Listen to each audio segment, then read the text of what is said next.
tengok macam mana nak buat dia punya null. So this is the step number 1. So the step number 1, of course, your null will be as follows. So your null will be, there is no significant association between the level of readiness and gender. So ini contoh yang pertama. So you have the alternative. So the alternative hypothesis will be that there is significant association between, saya malas, anda copy paste je lah kan. Anda buat ke tak buat ni? So inilah jawapan dia. Kalau anda boleh jawab macam ini, maksudnya anda faham lah. Kalau yang ini pun anda nak tulis pun susah, maka anda perlu banyakkan mengaji dan memakan makanan yang berkhasiat. Okay, step yang kedua. You need to state your alpha. So your alpha will be 0.05 level of significance, and then the step number 3 is basically run or calculate. Yesterday I already simulate to you kan how I run and calculate, and then you make a report. So what you need to do, you need to present the chi-square value, and then you need to also present the p values based on the SPSS or any statistical package that you run. And then the step number 4 will be what? Making a decision. That is a very good answer. Making decision. So what is my decision? P less than alpha. I need to make a decision to reject the null hypothesis. So saya dah cakap benda ni dekat 10-20 kali dah. 2 hari dah ni. Kalau masih lagi lupa, saya harap tuan-tuan dan puan-puan boleh mengingatnya balik semula. Reject null. And then step number 5 is basically conclusion. So what is my conclusion? Is if I reject the null, there is significant association between the level of readiness with the gender. And then I need to perform also if I fail to reject null, what will be? There is no, that is correct. There is nothing to conclude. Salah, there is no significant association between the level of readiness with the gender. Okay, betul kan? So now let us understand how to mechanically perform this thing inside our computer. So go to your data and make sure that your data have the %.cat. Have %.cat already? Yeah, by right you have lah. If you do not have, you can download inside my repository inside this one. I already updated before we lunch. We break for lunch, and then you can find out that we have 2 categories around here: low readiness and high readiness. And after that, you are going to perform this thing: analyze, go to your descriptive statistics, and cross tab. Apa dia? Cross tab, cross tab. Okay, dah sudah? Dah Okay. After you done this, I need to add furthermore. There is some idea and there is some information also I need to emphasize here. Oh, I'm so sorry. To give you a further examples and explanations with regard to the use of the association. Remember, association also will help you to measure the impact ataupun the relatedness ataupun dia punya kita panggil intensity lah, intensity. Ini semua ayat-ayat yang tak betul. Tapi ayat yang lebih betul adalah ia akan membantu anda mengeluarkan. It will help you to produce the pseudo R. You know pseudo? Pseudo apa pseudo? R yang menipu. Apa maksud R? R adalah correlation. Correlation apa? Correlation Pearson. Salah. Correlation coefficient. Okay. Correlation coefficient adalah R yang kita guna untuk numerik. Betul tak betul? Tapi menggunakan chi-square, by using the chi-square also, you can request this R, but not real R. It is called pseudo R. Apa dia? Pseudo R. So the pseudo R is actually the measures of association. Will be used to estimate based on the loading lah. Dia akan diberi maklumat ini berdasarkan yang kita punya less than 0.2 tadi, ingat? 0.2 under 0.4, ingat? And so on and so forth. So measures of association can be request upon the analysis. Okay, faham? This is what we are going to do after this. So now go back to the original approach. Go to analyze, followed by the descriptive statistics, followed by the cross tab. Dah. After that, please insert the row with your IV. Apa dia?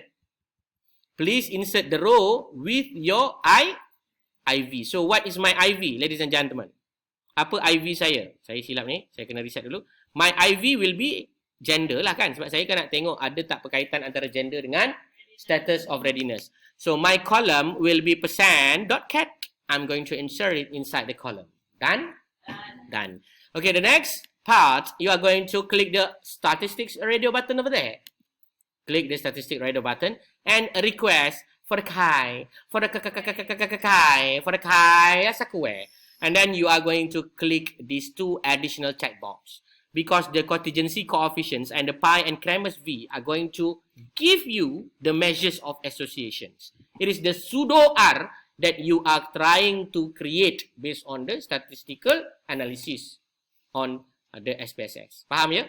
So you boleh klik lah contingency coefficient and pi and Kramer's V. Nanti you akan nampak ada satu additional box down the chi-square table with regard to the values of that. So anda boleh interpret lah whether it is less than 0.2 means that negligible relationship or negligible association and so on and so forth. Kalau you dapat 0.3, so panggil moderate association lah. Okay. Same also goes to the value will be having the minus or positive. So itu cara dia. Done. Click continue and then proceed with the cells. In the cells, usually I'm going to click for the percentage by column. If you're interested to look at the percentage by row, be my guest. Up to you lah. But usually I'm going to request for percentage by column and after that you click the continue. And last but not least, you are going to click the paste button at the down of the chi-square table. So this is the idea. Cross tab and so on and so forth. And if you look into the example, it look like the same. Sama tak? Sama dahsyat ChatGPT sekarang dia punya generative AI dia is quite intelligent because it is archive terabytes of information including coding and so on. And then you can run the code. After you run the code, then this is what we are going to have. Okay. First of all, when you look into cross tabulation table like this, you need to look at the row and column. This is called row, male and female, and this is called column. Column usually will be our DV. I make a repetition. Column will be our DV. So you boleh nampak sini low readiness, high readiness. Betul tak betul? Betul ya. Okay. So now what is the next step? The next step is looking into the chi-square test. Chi-square test down here. So you can see here Pearson chi-square indicate the levels is 5.440. It is more than 3.814. So possibly this is quite good because the asymptotic significance indicate the level less than alpha. Betul tak betul? Then we are going to reject the null. Correct or not? Correct. If you do that, then my advice is it is wrongdoing because the chi-square is already violated. I also need to add some more with regard to the chi-square use where you need to find out the expected count of the expected count not less than 5 must not more than 20%. Okay, I took one example senang je nak bagi you faham benda ni. Nampak tak kat bawah ni dia tulis berapa? One cell. Daripada 4 cells yang kita ada satu cell yang menunjukkan adanya expected count less than 5. So, possibly, this is the expected count less than 5 lah. Okay, possibly this one or this one ada expected count less than 5. So, if the expected count less than 5, apa maksud expected count less than 5? Dalam pengiraan chi-square, ladies and gentlemen, if you run the chi-square, do you see this one? Expected. So, if the expected count here is actually less than 5, so how many less than 5 you are talking about? So, if you said 1, contoh kat sini expected count dia adalah 3. So, ada berapa sel yang ada expected count less than 5? Ada 1 lah. 1 daripada berapa sel? Contoh yang ni. 1 daripada berapa sel? 2 sel. So, 1 daripada 2 dapat berapa persen? 50%. So, yang ini 50% lah sebab separuh kan? Okay. So, same also applies to this. Ada satu sel, dalam 4 ni, ada satu sel yang expected count dia less than 5. How many cells we are talking about? 1 cell. Against how many cells? 1, 2, 3, 4. So 1 again 4, you got the 20, 25. So that's why ulama bagi tahu, if the percentage here is actually more than 20%, more than, therefore you cannot use the chi-square as the value to justify your association. Faham? Maknanya dalam kes ini, walaupun kita nampak dan kita tengok depan mata Pearson chi-square itu ada, you cannot use the value and you cannot use also the asymptotic significant level. Understand or not? Sebab dia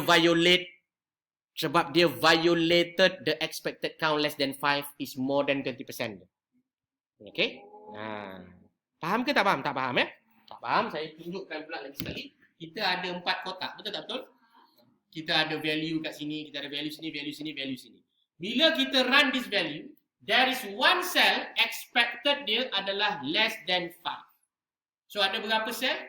4 sel. Ada berapa yang kurang daripada 5? Ada 1. 1 daripada 5 kali dengan 100 dapat 25%. Lebih tak 20? Lebih. Khalas, tak boleh pakai. Faham? Itu cara. Okay, kalau tak boleh pakai, then kita nak buat apa? Then the ulama already told me and I told you that you can use the alternative matrices ataupun nilai-nilai lain. Contohnya, apabila berlaku masalah ini, the Pearson chi-square cannot be interpreted due to the violation.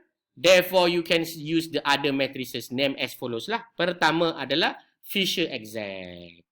Bila nampak je data macam ni, then you need to report the Fisher exact. So, your Fisher exact value of the P is 0.047. It is less than or more than alpha? Less than alpha. Therefore, you still have the meaningful idea to reject the null and make a conclusion there is a significant association, blah, blah, blah, blah. Namun begitu, ingat, Fisher exact do not have the statistical value. Understand? So, you need to report only the P value, not the statistical value. So, statistical value dia memang tak ada kosong. Tetapi, ada setengah keadaan, the Fisher exact also will not be shown by the SPSS. The SPSS know that the Fisher exact is also violated, it is not being shown. Then, you need to use the third alternative, which is the likelihood ratio. Faham ya? Then, followed by the continuity correction. And the last but not least is the linear by linear association. That is the hierarchy. Faham tak faham? So, the first one is the Pearson chi-square itself. You can use or not. Depends on the expected count less than 5 is more than 30% or not. If more than 20%, therefore we cannot use. Look for the alternative. What is the alternative?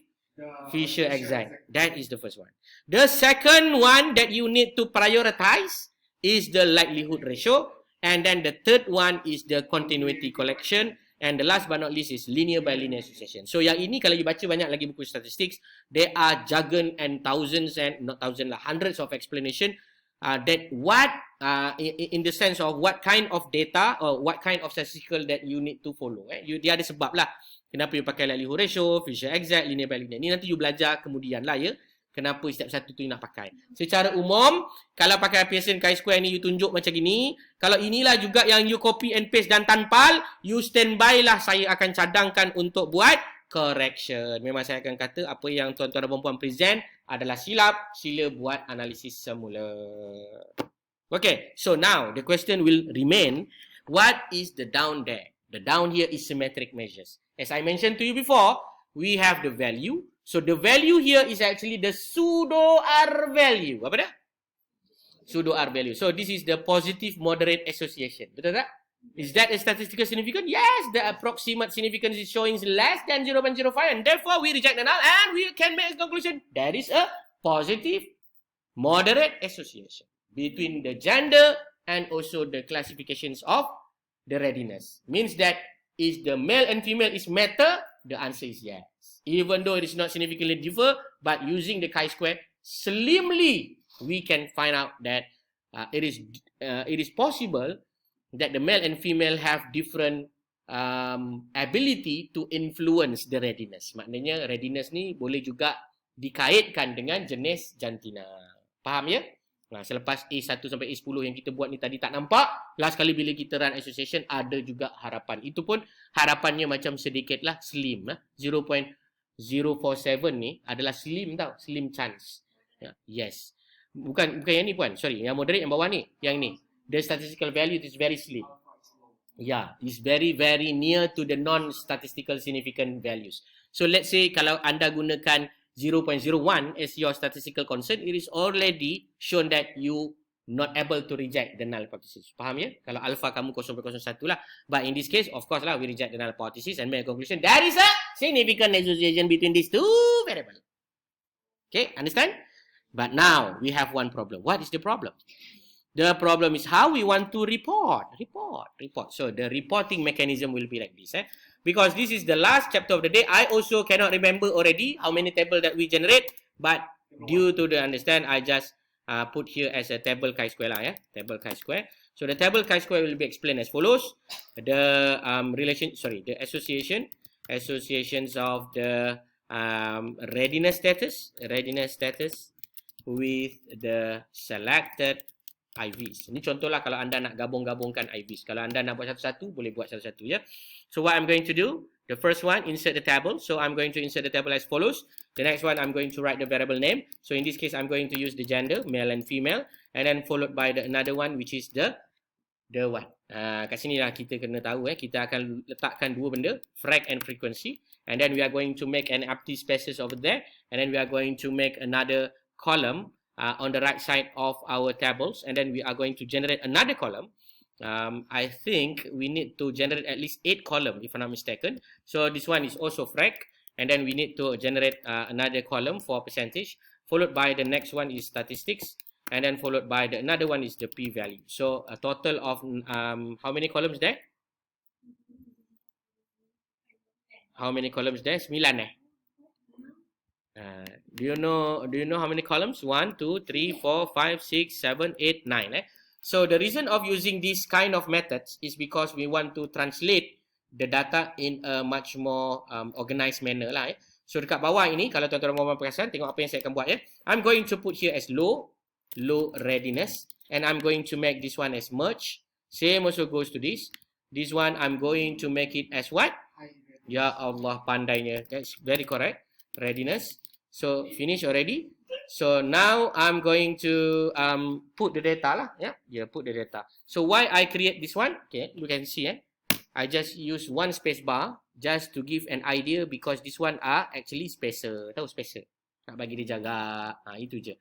And then I'm going to use this one, home, and then proceed with this one, and ready to be copy and paste for the another variables lah. Okay, contoh anda nak buat another variable also can. If you want to integrate your variable also can down here lah. Contoh yang the next one is what? Race kan?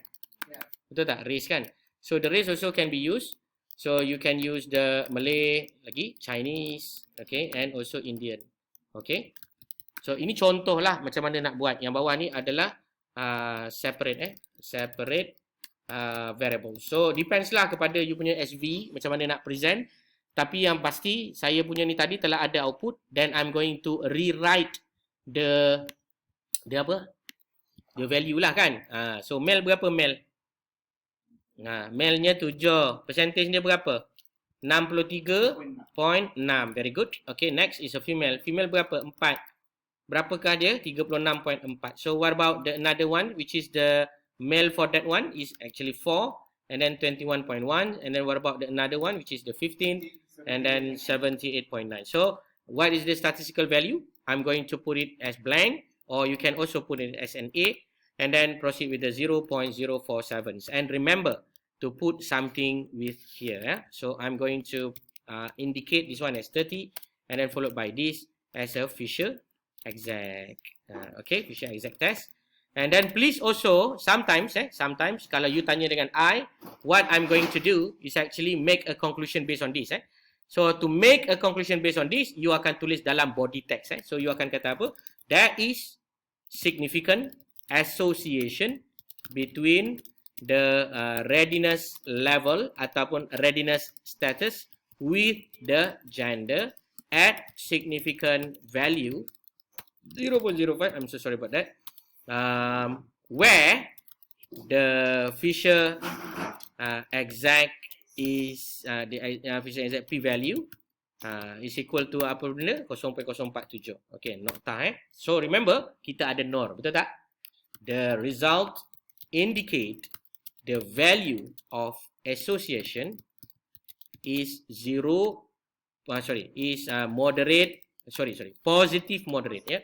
Positive and moderate relationship, which is comma, inilah pi value, pi is equal to 0.426, comma, p value is equal to 0.20. So that is how you want to make the report based on the value. Any questions? So now the question will be how I want to make this one much more nicer. I'm going to go for the table and then remove all the borders, and then as usual make sure you have the upper border, make sure you have the lower border, the down border like this, the bottom border, and then followed by this one as the upper border. Okay, sorry, salah ni. This one as the upper one, the top, and then followed by this, ya. Okay, ini adalah contohnya. Selesai, khalas. Okay, ada beberapa soalan ladies and gentlemen. So now you are completing everything in a very simplified version. If you are so lazy, you can just copy lah from my repository after this. Okay, nanti masa peperiksaan pun sama anda akan buat macam ni. So chi-square ni kalau tanya saya tak suka. Sebab apa? Banyak benda nak kena buat, betul tak? Sedangkan correlation ni, Masya Allah, correlation ni macam mana nak buat? Saya lupa nak tunjuk pula tadi. So the correlation, if you compare as compared to the you punya apa nama chi-square will be like this. This is the much more simplified version of our table. So I give you another 5 minutes to play around with the another variables. Try to do it for the apa nama race. Cuba buat. Nanti kita akan bincang sekejap.